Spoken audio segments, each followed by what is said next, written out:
밤 11시 이후나 토요일, 일요일, 공휴일에는 쓸 수 없고 술집이나 이자카야, 사우나에서는 쓸 수 없죠? 원칙적으로 금지지만 업무와 관련성이 소명이 되면 문제가 없습니다.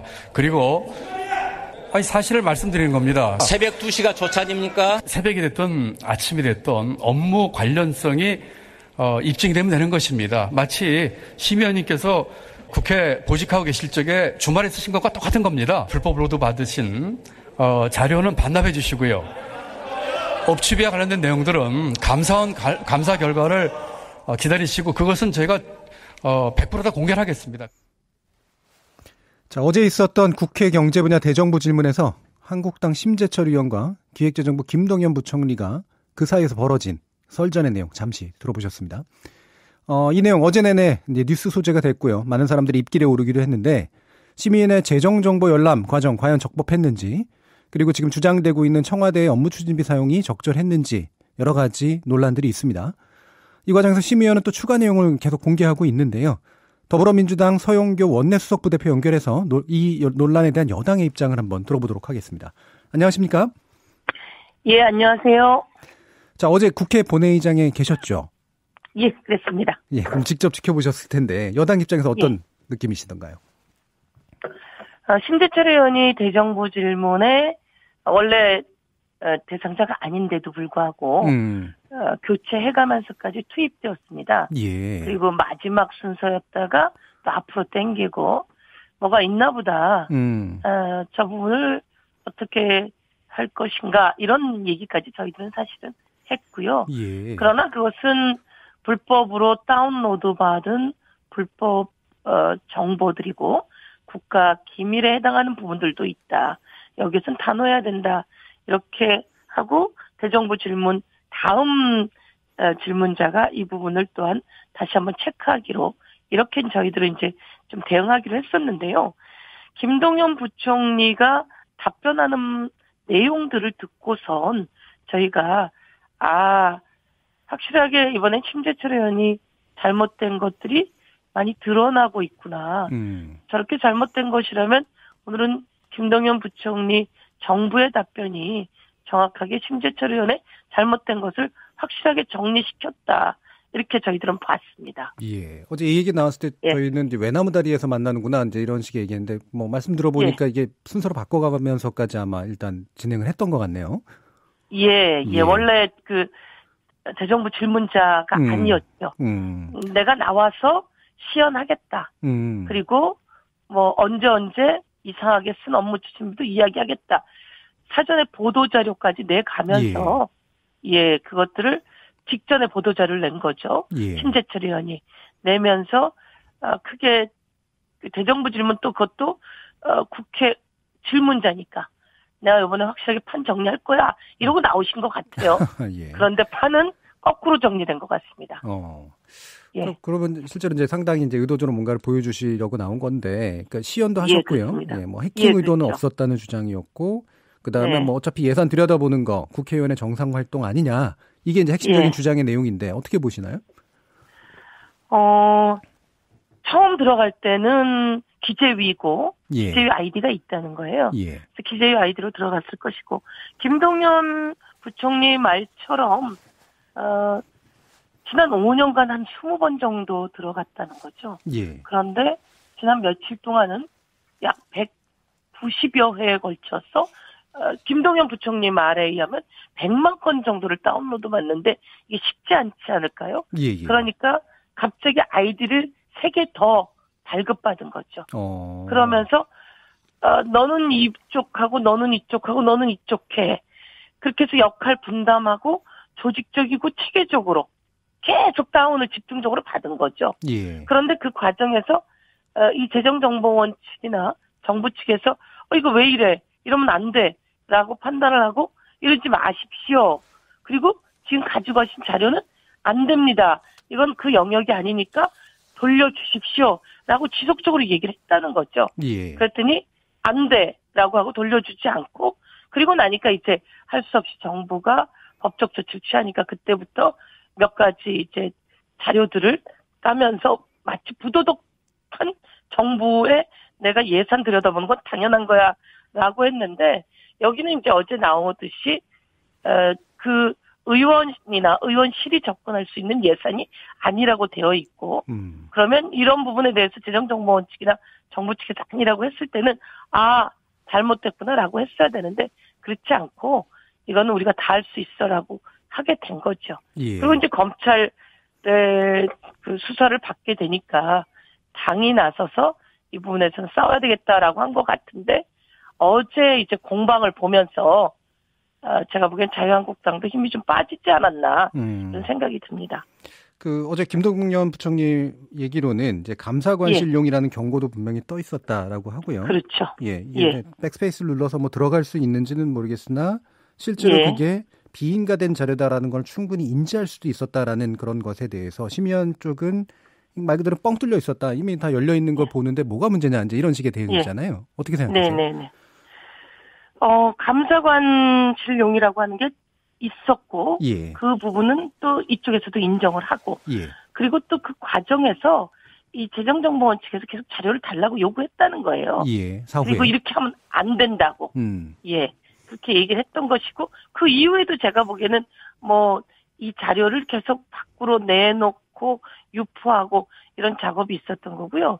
그리고 감사관실용이라고 당연히 써 있음에도 불구하고 당신이 그냥 뚫렸다라고 하는데 그 백스페이스를 눌러서 들어가려면 최소한 5단계는 거쳐야 한다고 합니다. 그러니까 이게 우연히 눌러서 들어가는 그런 경우랑은 다르고 이게 들어가 보면 그게 아니구나.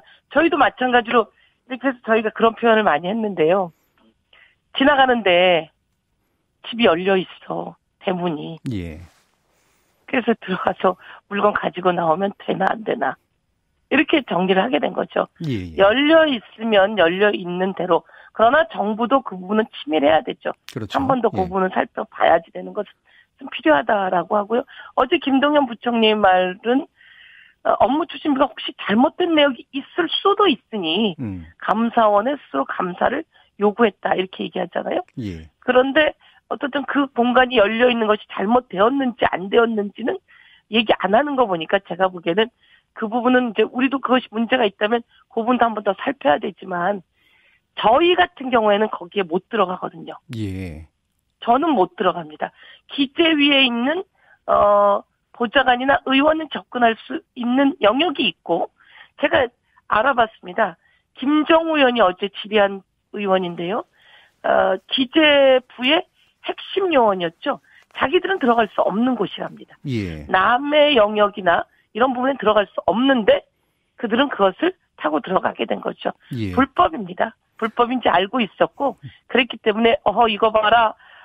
빨리 와. 모여. 아이디 더 받아. 다운받아. 이렇게 된 것 같습니다. 그러니까 지금 갑자기 급격하게 많은 다운로드를 받았고 아이디도 늘었고 그다음에 여러 가지 이제 표시도 있었고 그래서 그거를 나중에 또 이제 돌려달라고 했으나 실제로 돌려주지 않은 과정을 보면 전반적으로 분명히 불법성이나 위법성에 대한 인지가 있었다라고 보시는 거죠? 예, 그렇습니다. 국회의원은 헌법기관으로 법을 만들 수 있는 기관이지 초법기관은 아니거든요. 그런데 마치 초법기관인 것처럼 그렇게 행동하게 된 거죠. 그러면 그리고 제가 당연히 좀 드는 의문이 만약에 이게 이제 위법적인 걸 알고도 인지하고도 이제 취득한 자료라면 공개하면서 좀 꺼려하지 않았을까요? 꺼려해야죠, 당연히. 근데 지금은 꺼려하면서도 공개한 것 같지는 않아서요. 이 부분에 대해서는 이 언론이나 보도 또는 국민적 정서가 어떠느냐. 그럼 여기서 몇 개를 까서 호텔에서 쓰고 그리고 또 술집에서 쓰고 그리고 무슨 날 쓰고 이런 것은 당연히 내가 공개할 수 있는 것이다라고 해서 그런 부분 중심으로 먼저 공개는 하고 있는 것 같아요. 깔 수 있다고 그렇게 보는. 해서 적당히 이렇게 넘어갈 수 있는 것과 아닌 것을 하고 있는 것 같은데 그러나 과거에도 그런 사례가 있었거든요. 이 어제 같은 대정부 질문 과정에서 공개하면 면책특권이 있습니다. 그렇지만 그냥 자료를 내놓고 그리고 또 언론에 가서 그냥 이야기하는 것은 법으로 보호되지 못하는 상황이죠. 그래서 이쪽은 사실은 처음에 불법 불법으로 다운로드 받은 것다라고 하는 것을 이제 알게 됐고, 예. 그리고 자신들이 처음에는 이걸 공개하면서 여론이 자신들에게 붙을 거라고 생각했는데 이것이 불안한 상황이라는 걸 알고 있고, 그래서 사실은 지속적으로 이 법적인 경계를 벗어날 수 있는 방안을 내부적으로 모색하고 있는 것 같다. 그리고 그런 게 감지되고 있는 것 같다. 이렇게 생각이 들고 있습니다. 그러니까 말씀 들어보니까 이제 지금 굉장히 많은 자료를 받았는데 그 중에 공개한 자료, 그러니까 차근차근 공개하고 있는 자료가 주로 이제 청와대 관련 지출 내역에 집중돼 있어요. 그렇죠. 예, 그것도 이제 그런 의미에서 볼 수 있다는 것이죠. 예. 그러면 이제 이건 뭐 전 별개의 문제라고 생각을 합니다만 어쨌든 업무 추진비에 관련해서 이제 계속 의혹 제기를 하면서 주장들을 이끌어가고 있잖아요. 예를 들면 되게 중요한 그런 날들마다 이제 술집에 갔다. 이제 이게 지금 계속해서 나오고 있는 주장인데요. 이 부분 어떻게 보고 계시나요?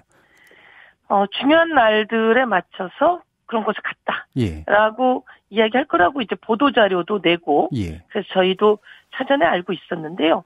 예를 들면 뭐 그냥 저는 좀 서운한 게 그런 겁니다. 세월호 때 세월호 아이들에게 세월호 아이들 가족들에게 특혜를 준다.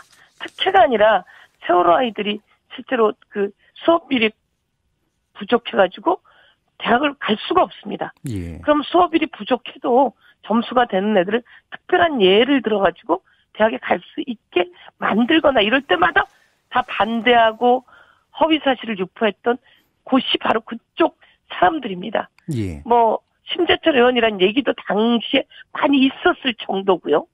이렇던 사람들이 마치 이런 날은 안 돼라고 하는 것처럼 얘기하는데 그 날도 실제로 업무와 일로 이렇다라고 하는 것을 청와대나 또 외교부 그리고 또 그 법무부 다 방어하고 있잖아요. 골프장에 가서 썼다. 골프장에 있는 매점에 가서 무엇이 필요해서 샀다고 그렇게 얘기를 하더라고요. 그리고 또 호텔에 가서 썼다. 그것도 마찬가지고요. 외국에 갔을 때 선물 비용으로 사고 특별히 예를 들면 외국으로부터는 외교부는 선물을 많이 받습니다. 그 선물은 모두 다 국고로 가고 청와대 앞에 있는 경호원들이 맥주집에 갔다. 청와대 앞은요. 저도 청와대 근무해봐서 아는데요.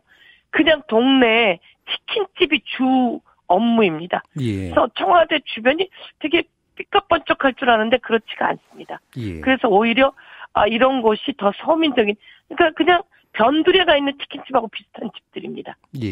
그래서 이런 부분들이 오히려 심재철 의원이 공격하려고 깠는데 조목조목 정부가 반박하는 이유는 가보면 알거든요. 그리고 언론인들이 아마 갔다 온 것 같아요. 그런 곳을.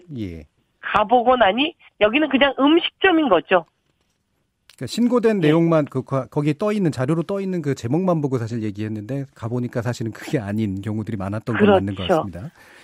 자, 그러면 이제 펍이라고 하는 것도 보면 일반 음식점이고 사실은 장사가 많이 잘 되지 않아서 문도 닫게 되고 그러는데 일반 음식점이라서 일반 음식점에 가가지고 먹게 되는 건데 명칭이 그렇게 되어 있는 경우가 있는 거죠. 그럼 이제 이게 계속 이제 이른바 살라문 전술이란 말 여기도 나오는데 계속해서 이제 조금씩 계속해서 폭로하는 이 과정에 청와대가 즉각 이제 대응하고 있는 방식인데 이게 계속 반복돼야 되나요? 계속 반복되긴 쉽지 않을 겁니다. 어제 대정부 질문으로 제가 보기에는 기세는 꺾였습니다. 그리고 뭐 자유한국당 측에서도 나오는 말이 사실은 상당히 불편했다. 그런데 감싸주고 싶은 마음이 뚝 떨어졌다. 라고 하는 이야기들이 많이 있는 거죠. 그러니까 예를 든다면 뭐 그런 얘기는 보도로도 꽤 나왔는데 심재철 의원이 국회 부의장 하실 때 그 많은 특활비 가지고 예를 들면 밥 한 번 못 얻어먹었다 이런 사람들 얘기가 있습니다. 그러면서 또 공격받을 때는 그 내부에 진통이 있을 때 계속 심재철 의원으로부터 공격을 많이 받아온 사람들도 있고요. 이런 사람들이 이 정부가 갑자기 뭐 강하게 나오니까 반박하고 반발하고 뭐 규탄대회하고 그랬는데 어제 얘기를 심재철 의원을 이제 주자로 딱 대정부 질문 주자로 내보내면서 판 정리하려고 그쪽은 별렀던 거죠. 그런데 오히려 판이 정리되고 나니까 그쪽에서도 힘이 쭉 빠진 상태다. 그래서 제가 보기에는 이 대치가 많이 가지 못할 것이고, 정부 측은 요목조목 내놓는 이유가 사실은 그걸 제대로 반박하지 않으면 나중에 이상한 작은 꼬투리가 크게 덮어씌울 수 있어서 그렇게 하는 것 같은데, 정부는 어떻든 제대로 자기가 억울한 부분을 잘 반박하고 또 오히려 그것이 열심히 일한 모습으로 보이는 것으로 가고 있는 거 아닌가 이런 생각이 들었습니다. 예, 이게 정기국회 이게 초반부에 괜히 이런 문제로 인해 가지고 다른 한적한 문제들이 괜히 꼬여가지 않는 이제 그런 길이 될 수 있기를. 그렇지 않게 저희가 해 나가겠습니다. 예, 바라겠습니다. 예, 국감 준비는 잘 되고 있고요. 예, 알겠습니다. 그리고 또 양쪽 협상을 잘해서 민생 법안들 제대로 마저 통과시켜서 국민을 위한 국회가 되도록 하겠습니다. 예, 감사합니다. 더불어민주당의 서영교 원내수석부대표였습니다.